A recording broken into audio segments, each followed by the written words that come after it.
1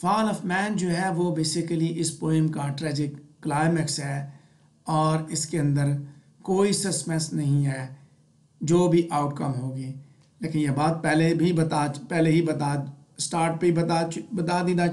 بتائی جا چکی ہے کہ یہ بیسیکلی کرسچن ڈاکٹرائن کا حصہ ہے. پیج نمبر 1 پہ پہلے پیراگراف بھی ڈسکس کیا، دوسرا بھی ڈسکس کیا، دوسرے کے ساتھ اس کی ڈسکشن ہم نے دیکھی.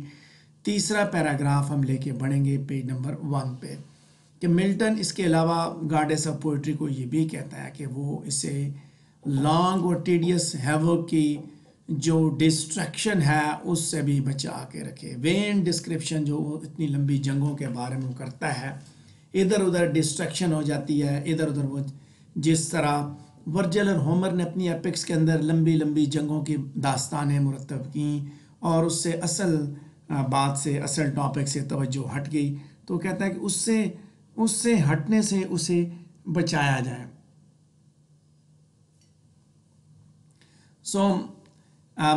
اس کے ساتھ ساتھ وہ اپنا ڈیوائن ٹاسک جو ہے وہ اسے اپنے بڑھاپے سے پہلے ختم کرنا چاہتا ہے، کیونکہ اس کے بعد زندگی جو ہے، ورلڈ، اس کے لیے جو دنیا ہے وہ آہستہ آہستہ وہ ڈکے کرنا شروع کر دیتی ہے، ختم ہونا شروع ہو جائے گی، زوال آنا اس کے ساتھ شروع ہو جائے گا. اس کے بعد یہیں سے کہانی جب نیوز کے ساتھ اس کی بات ہوتی ہے، اس کے بعد اس کا سین جو بک 9 کے اندر جو سین اس نے دیا ملٹن نے، وہ سیٹن کی طرف چلا جاتا ہے. اب یہاں سیٹن کے بارے میں بات شروع ہوگی، جس نے اپنے آپ کو زمین کے ایک اندھیرے حصے میں چھپا کے رکھا ہوا ہے. 7 دنوں سے اس نے چھپایا ہوا ہے، after being banished by Gabriel. 8ویں دن وہ جنت واپس آتا ہے اور وہ disguised as mist following the Tigris river rising up in the fountain next to the tree of life. 8ویں دن وہ جنت کی طرف رخ کرتا ہے. یہاں اسی پہ یعنی کہ سیکنڈ جو 3rd پیراگراف ہے اس کا جو انالیسس بھی ساتھ ساتھ دیا ہوا ہے. 3rd پیراگراف کے ساتھ ہم نے سمری کا 2nd پیراگراف. تو یہاں انالیسس کو دیکھتے ہیں تو ملٹن جو ہے وہ کلاسیکل ایپک کا جو ٹیڈیس پارٹ ہے، سب سے زیادہ ٹیڈیس پارٹ ہے، اس کے اوپر طنز کرتا ہے کہ جو مڈل ایجز کے اندر نائٹلی رومانسز بیان کیے گئے، یا رومنس نے اور گریکس نے جس طرح اپنی ایپکس کے اندر لمبی لمبی داستانیں جنگوں کی بیان کی، ان کے اوپر وہ طنز کرتا ہے. خود وہ اس چیز کا اظہار کرتا ہے کہ یہ چیزیں اس کو اصل جو موضوع ہے اس سے اس کی توجہ دور ہٹا دیتی ہیں. اس کے لیے الٹیمیٹ ہیرو جو ہے وہ فزیکل اسٹرینتھ سے میسر نہیں ہوتا، بلکہ وہ ہیرو کو اس کی مارل پار کی بنیاد پہ میسر کرتا ہے. ملٹن نے پہلے سے ہی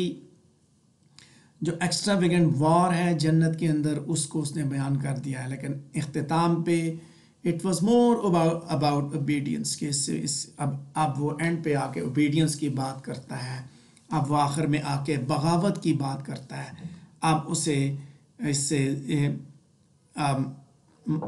مارشل پروویس کی باتوں سے اسے اتنا سروکار نہیں ہے. گاڈ دوبارہ سیٹن کو ایک موقع دیتا ہے، اس کو الاؤ کرتا ہے کہ وہ انڈیٹڈ فارم میں ایڈن کے اندر چلا جائے، یعنی کہ اس کو کوئی پکڑ نہیں پائے گا. پہلے 3 پیراگراف ہم نے ڈسکس کیے، 4تھا پیراگراف ہم لے کے بڑھیں گے جہاں پہ ہم نے سیٹن کے آگے یہی اسی چیز کو، اب سمری کو ہم نے دیکھنا ہے. 4تھے پیراگراف کی سمری اور اس کا انالیسس دیکھنے جا رہے ہیں کہ سیٹن جو ہے جنت کے سارے کریچرز کو اسٹڈی کرتا ہے اور وہ دیکھتا ہے کہ وہ کس طرح اپنے آپ کو کس میں ڈسکائز کر کے، یعنی کہ کس کا لبادہ اوڑھ کے وہ جنت میں. فائنلی وہ یہ فیصلہ کرتا ہے کہ وہ سانپ کی صورت میں جنت میں جائے گا. اس سے پہلے کہ وہ اپنا پلان کنٹینیو کرے اس کو ایک ایزیٹیشن سی ہوتی ہے، گھبراہٹ سی ہوتی ہے، اس کو خوف ہوتا ہے کہ کیا ہو، what might have been، وہ کیا تھا، اب وہ کیا ہونے جا رہا ہے، اس کو اس چیز کا احساس ہوتا ہے. اور ساتھ ساتھ وہ یہ بھی فیصلہ کرتا ہے کہ زمین جو ہے وہ جنت سے زیادہ خوبصورت ہے اور وہ زمین کی گلوری کو پریز کرتا ہے، اور اس کے ساتھ ساتھ وہ اس چیز پہ بھی لمٹ کرتا ہے کہ can not take enjoy any joy in this wondrous new creation. اس چیز پہ وہ اب ملامت کا اظہار کرتا ہے، دکھ کا اظہار کرتا ہے کہ وہ اس نئی دنیا میں جوائے پلیئر نہیں ڈرا کر سکے گا۔ ایڈم اینڈ ایو جو ہے ان کی ہیپینس اس کے لیے مزید پریشانی کا باعث بنتی ہیں۔ 4 پیراگراف ڈسکس کی ہم نے، 5ویں پیراگراف کی جانب بڑھیں گے، چوتھے پیراگراف کی ہی ڈسکشن پہ چلیں گے جہاں ہم نے اس کو دیکھا، اس کی سمری دیکھی۔ چوتھے پیراگراف کا اب ہم انالیسس دیکھیں گے کہ ایکچول اکاؤنٹس جینیسس کے اندر دیکھا جائے تو سیٹن کو کبھی بھی مینشن نہیں کیا گیا، اور بلکہ یہ ایک میرلی ایک کلیور سرپنٹ ہے جو کہ ایو کو بہکاتا ہے، اور یہ کرسچین ڈاکٹرائن ہے جو کہ لیٹ بعد میں سیٹن کو سرپنٹ کے ساتھ ایسوسیٹ کرتی ہیں۔ سیٹن کی ریزننگ جو ہے وہ کنٹینیو ہوتی ہے، to degrade making his argument more difficult to follow but also more tragic as he has lost everything except it, سب کچھ وہ لوز کر چکا ہے سوائے نفرت کے، اس کے سب کچھ لوز کر چکا ہے۔ پیج نمبر 13 پہ ہم پیج نمبر 1 پہ ہم سیکنڈ لاسٹ پیراگراف کو دیکھتے ہیں کہ فائنلی سیٹن جو ہے وہ اپنی تھاٹس کو کنٹرول کرتا ہے اور اپنے پرپز کو وہ ری افرم کرتا ہے، to bring evil out of God's good, کہ خدا نے جو کچھ بنایا اس گڈ میں سے اب وہ ایول لے کے آئے گا۔ In one day to mar what took it 6 days for God to create، کہ جس کے لیے خدا نے جس کو 6 دنوں میں بنایا اس میں سے وہ ایول نکالے گا۔ اس طرح سیٹن جو ہے اس کو یہ امید تھی کہ وہ خدا سے بدلہ لے لے گا۔ Who he assumes created humans to repair his numbers،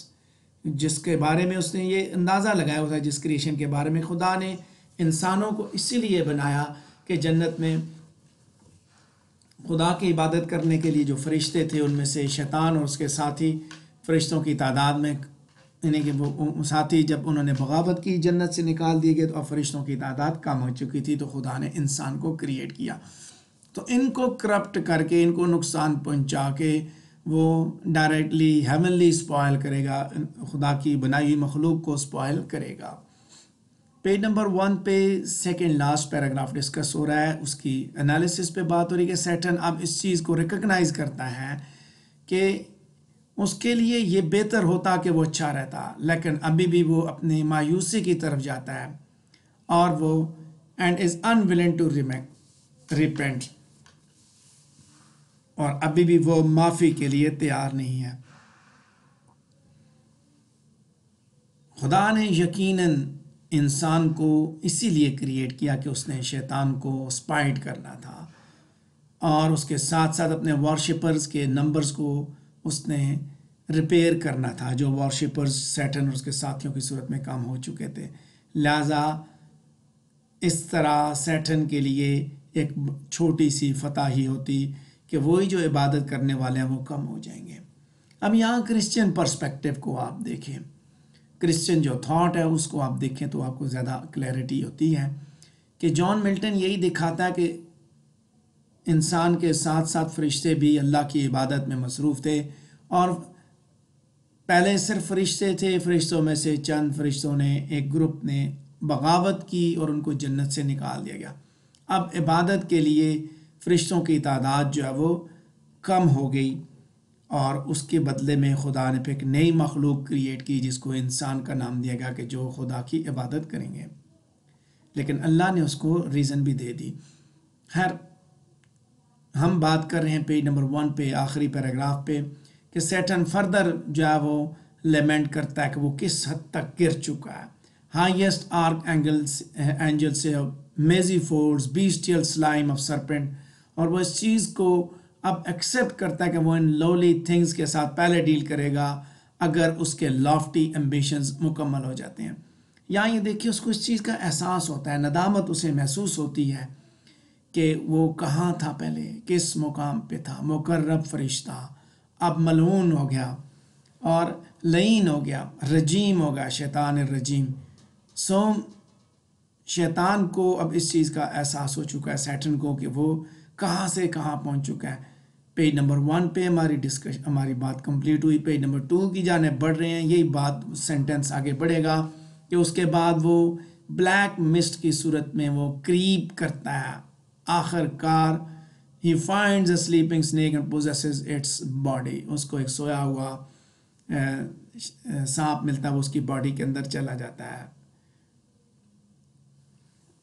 which is curled upon itself like a labyrinth. Page number 2 پہ ہم اسی سمری کے ساتھ جو موجود ڈسکشن ہے بلو رنگ میں اس کو ہم ڈسکس کریں بلو فونٹ میں، کہ سیٹن جو ہے has totally devolved in transformation by now, beginning as the brightest angel, then a dark, terrible warrior, then a cherub, then a cormorant, toad, mist and serpent. اب یہاں اس چیز کو آپ بڑے اچھے انداز میں دیکھتے ہیں کہ سیٹن کہاں سے ڈی گریڈ ہوتا ہوا، ڈی جنریٹ ہوتا ہوا کہاں سے کہاں پہنچا، برائٹسٹ آرک اینجل سے آگے کس طرح اس کی تنزلی ہوتی گئی اور آخر کار وہ سانپ کی صورت میں سامنے پہنچا. تو خدا کی جس نے نافرمانی کی وہ تنزلی کے درجوں سے گرتا گرتا گرتا آخر کار سانپ تک بن گیا. سو یہ امیج جو میز کی ہے that returns as negative image of forbidden knowledge which leads one to become lost. Snack کی جو لیبرنتھ باڈی ہے وہ بیسیکلی ڈیولش کمپلیکسٹی کا ایک لیونگ سمبل ہے. شیطان کے پاس اب اس کے علاوہ کوئی آپشن نہیں بچا تھا. تو ملٹن نے یہ بھی دکھا دیا کہ سیٹن جو ہے وہ کس طرح گریجولی ڈی جنریٹ اور ڈی گریڈ ہو رہا. اگر وہ لوگ جو کہ سیٹن کو ہیرو سمجھتے ہیں، اگر وہ پیراڈائز لاسٹ بک 9 کو اچھی طرح پڑھیں تو ان کو یہ اس چیز کا بڑا بخوبی اندازہ ہو جائے گا کہ سیٹن اگر ہیرو ہے تو ہیرو اس طرح گریجولی ڈکلائن نہیں کرتا بلکہ وہ گریجولی انکلائن کرتا ہے، وہ آگے کی طرف اس کا کردار بڑھتا ہے، مزید اس کے لیے رسپیکٹ اور مزید اس کے لیے عزت جو ہے وہ ریڈر کے دل میں بڑھتی ہے. لیکن یہاں ایسا سین نہیں ہے، یہاں وہ مزید وہ گزرتے وقت کے ساتھ ساتھ وہ زوال کا شکار ہو رہا ہے، اور وہ زوال بھی ایسا ہے کہ جو انتہائی خطرناک ہے. پیج نمبر 2 پہ فرسٹ پیراگراف کو دیکھیں گے کہ اگلی صبح آدم اور حوا جاگتے ہیں اور وہ خدا کی تعریف کرتے ہیں جو کہ ان کی یوزول سپونٹینیس پریز ہے، اللہ کی عبادت کرتے ہیں. اس کے بعد ایو یہ فیصلہ کرتی ہے، یہ پروپوز کرتی ہے کہ وہ اور ایڈم جو ہے وہ علیحدہ علیحدہ کام کریں تاکہ بجائے اس کے یعنی کہ اکٹھے کام کرنے کی بجائے علیحدہ علیحدہ کام کریں جیسا کہ وہ روٹین میں کام کر رہے ہیں. آج سے اس طرح کام نہیں کریں گے. اس کو یہ امید ہوتی ہے کہ اس طرح وہ زیادہ کام کر لیں گے. جب وہ دو علیحدہ علیحدہ کام کریں گے تو وہ زیادہ کام کر لیں گے. ایڈم نے اس آئیڈیا کو اپروو نہیں کیا اور اس کو یہ اندیشہ تھا کہ جب وہ دو علیحدہ علیحدہ ہوں گے تو شیطان کے بہکاوے میں آسانی کے ساتھ آ جائیں گے.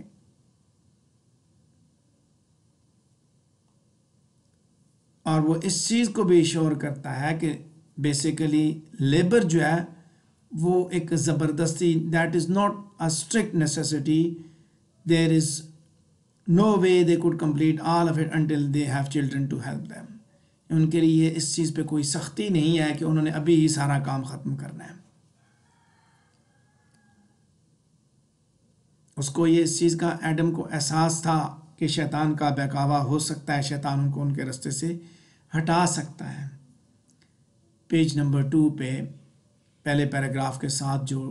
ایکسپلینیشن دی گئی ہے اس کے بارے میں ابھی بات کر رہا ہوں کہ ایو کی پہلی غلطی یہ ہے کہ she leads to her eventual temptation and fall,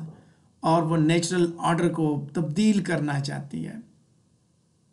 by working separately without Adam، تنہا کام کرنا، ایڈم کے ساتھ کام نہ کرنا. دونوں میں سے کم تر ہونے کی وجہ سے وہ اس چیز کی پابند تھی کہ وہ اپنے خاوند کی مرضی کے سامنے سبمٹ کر دیتی، اس کو ایکسیپٹ کر دیتی اور خطرے کے لمحات میں وہ اس کے ساتھ کھڑی ہوتی، لیکن وہ اپنے آپ کو مضبوط ثابت کرنا چاہتی تھی. ملٹن دوبارہ اس نیچرل پروکریشن کو ایڈن کی انوسنس کے ساتھ ایسوسیٹ کرتا ہے۔ پیج نمبر 2 پہ سیکنڈ پیراگراف دیکھتے ہیں کہ ایو یہ رسپونڈ دیتی ہے کہ اس نے سیٹن کے بارے میں دی جانے والی رافیل کی وارننگ کو بھی سنا تھا، چھپ کے سنا تھا، لیکن وہ اپنے آپ کو یہ ثابت کرانا چاہتی ہے کہ سیٹن جو ہے اس کے اوپر تنہا، وہ چاہتی ہے کہ سیٹن اس کے اوپر تنہا اٹیک کرے اور وہ اس کو قابو کر کے دکھائے، اس کو ثابت کرے کہ وہ بھی انفیریئر نہیں بلکہ ایکول ہے۔ ایو نے آدم کے بالکل ایکول ہونے کی کوشش کی، اس خواہش کا اظہار کیا، اور وہ یہ بھی ریکگنائز کرتی ہے کہ وہ اور ایڈم دونوں جو ہے وہ ڈیتھ اور پین کے کیپیبل نہیں ہے، لہٰذا they have little to fear, نہ ان کو موت آتی ہے نہ ان کو درد محسوس ہوتا ہے، اس لیے ان کو خوف پریشان ہونے کی ضرورت نہیں ہے۔ ایڈم اسے راضی کرنے کی کوشش کرتا ہے یہ کہتے ہوئے کہ اگر وہ اکٹھے ہیں تو پھر وہ اسے سیٹن سے بچا پائے گا، جو کہ بہت چالاک ہے، بہت مکار ہے، کیونکہ اس کی پریزنس میں ایڈم جو ہے وہ اپنے آپ کو زیادہ وائز، زیادہ واچفل، زیادہ مضبوط محسوس کرتا ہے، یعنی کہ ایو کی موجودگی اس کے لیے انسپائریشن کی ایک وجہ ہے کہ عام حالات کے مقابلے میں وہ زیادہ مضبوط ہوتا ہے۔ پیج نمبر 2 پہ سیکنڈ پیراگراف کے ساتھ جو انالیسس دیا ہے بلو فونٹ میں، اس کو دیکھ رہے ہیں کہ ایو جو ہے وہ اپنے آپ کو یہ ثابت کرنا چاہتی ہے، کوشش کرنا چاہتی ہے کہ ایو کی جو کوشش ہے، جو اس کی ایک اسٹرگل ہے، وہ سنفل نہیں ہے، لیکن کہتا ہے کہ کوئی بھی ہائرارکی، ڈیوائن ہائرارکی کے اندر کوئی بھی غلط سٹیپ جو ہے وہ گریٹر سن کی وجہ بن سکتا ہے۔ ملٹن کا آرگومنٹ یہاں پہ یہ ہے کہ پراپر میرج میں مرد اور عورت ایک دوسرے کو کمپلیمنٹ کریں، اور جب وہ تنہا ہوں تو وہ ویک ہوتے ہیں، جب وہ اکٹھے ہوں تو وہ مضبوط ہوتے ہیں، اور اس موقع پہ ہسبینڈ جو ہے وہ لیڈ کرتا ہے اور وائف جو ہے اپنی موجودگی سے ہسبینڈ کو مضبوط کرتی ہے۔ پیج نمبر 2 پہ پہلے 2 پیراگراف ہم نے ڈسکس کیے، تیسرا پیراگراف لے کے جائیں گے کہ ایو is slightly put by this, اور وہ یہ آرگو کرتی ہے کہ اگر وہ سیٹن کے خلاف، سیٹن سے اپنے آپ کو تنہا ڈیفینڈ کر سکتے ہیں تو دے ول گین ڈبل لیبر، کہ ان کو وہ زیادہ محنت کر پائیں گے، اور اس طرح خدا ان کی ہیپینس کو اتنا فریجائل نہیں کرے گا کہ جب وہ تنہا ہوں تو وہ اتنے کمزور ہوں۔ ایڈم آگے سے کہتا ہے کہ ایو او وومن، اسے اس کی فری ول کے بارے میں ریمائنڈ کرتا ہے جو اسے پیراڈائز سے نکلوانے کی وجہ بن سکتی ہے، ان کی جنت کو تباہ کرنے کی وجہ بن سکتی ہے، اور وہ اسے سیٹن کے بہکاووں کے بارے میں بھی خبردار کرتا ہے کہ وہ کس طرح اسے بغاوت پہ آمادہ کر سکتا ہے، نافرمانی پہ آمادہ کر سکتا ہے، کہ اسے احساس بھی نہیں ہوگا اور وہ نافرمانی کر بیٹھے گی، لیکن فائنلی ایڈم ریلینٹس۔ دوسرے پیراگراف کو ہم نے ڈسکس کیا، اس کے انالیسس کو، تیسرے پیراگراف کو ڈسکس کیا، اس کے انالیسس پہ بات کریں گے ابھی ہم کہ ایڈم جو ہے وہ بیسیکلی ایو کو اس کی جو فطرت کے دیے ہوئے پراپر آرڈر کے اندر جو اس کی سیکنڈری پوزیشن ہے اس کے بارے میں اسے ریمائنڈ کرتا ہے، اور دوبارہ یہاں پہ ملٹن جو ہے وہ ایڈم اور ایو کی جو ول کے معاملے میں جو فریڈم ہے اس کے اوپر زور دیتا ہے کہ even as the fall approaches, Adam کی غلطی جو ہے وہ کیا ہے، از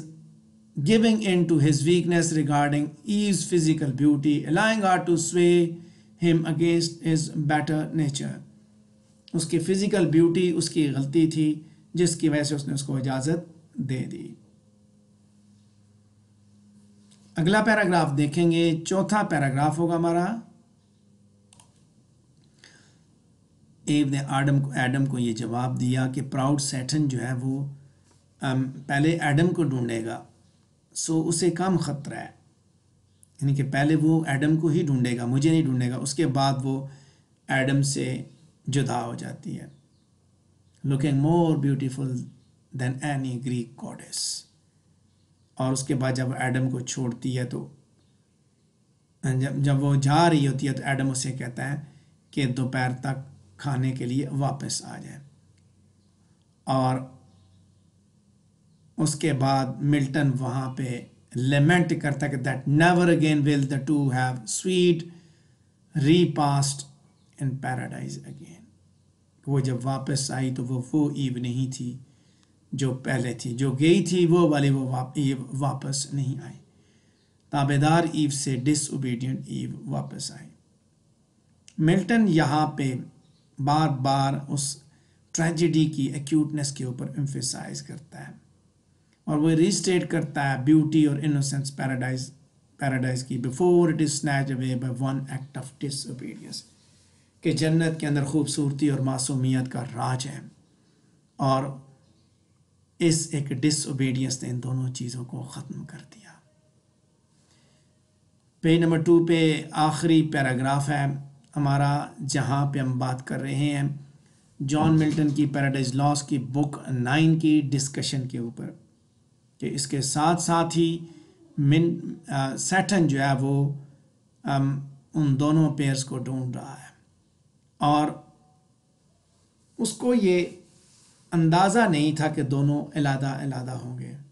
اور وہ اس وقت بڑا خوش ہوتا ہے جب وہ ایو کو اپنے قریب دیکھتا ہے کہ وہ پھولوں کی نگہبانی کر رہی ہے، tending to her flowers. Satan جو ہے وہ اس کی خوبصورتی اور اس کی انوسنس سے اکا بکا رہ جاتا ہے. اس کے بعد the hot hell that always in him burns reminds of his eat, اور وہ جہنم کا جو لاوا اس کے اندر جل رہا ہے، نفرت کا لاوا، وہ اسے اس کی نفرت سے، یعنی کہ وہ جو لاوا انتقام کی جو آگ اس کے اندر بھڑک رہی ہے وہ اسے نفرت کے بارے میں یاد دلاتی ہے. سیٹن جو کہ اب سانپ کی صورت میں ہے، وہ اپنے آپ کو الیبوریٹ انداز میں کوائل کرتا ہے. seems to stand upright in surging maze, lifting his head crest aloft to get Eve's attention. کہ ایو کی توجہ حاصل کرنے کے لیے وہ الیبوریٹ انداز میں وہ کوائل کر کے اس کے سامنے آ جاتا ہے. تو یہاں پہ جان ملٹن جو ہے وہ پری فال سرپنٹ کو پورٹرے کرتا ہے کہ ایک میگنیفیسنٹ اینیمل ہے جس کے سر پہ کریسٹ ہے اور اس کے پاس یہ ایبلٹی بھی موجود ہے کہ وہ اپنے آپ کو سیدھا کھڑا کر سکے. اور یہ فزیکل ورٹیکیلٹی جو ہے بیسیکلی مورل رائٹنس کو سمبولائز کرتی ہے، کیونکہ سرپنٹ جو ہے is still a sinless beast before the fall، کہ اس سے پہلے تک وہ بھی ایک sinless beast تھا، اس نے بھی کوئی گناہ نہیں کیا تھا. سیٹن اپنے آپ کو خوبصورت سپیکٹیکل بناتا ہے، وہ جانتا ہے کہ ایو جو ہے اس کو وین اپیرنسز کے ذریعے ایزیلی ڈائیورٹ کیا جا سکتا ہے. پیراڈائز لاسٹ بک 9 کے اسٹڈی میٹیریل کے سمری اور انالیسس کے پہلے 2 پیجز میں نے آپ کے سامنے ڈسکس کیے. اگر آپ کے ذہن میں اس سے ریلیٹڈ کوئی سوال ہے تو آپ پوچھ سکتے ہیں.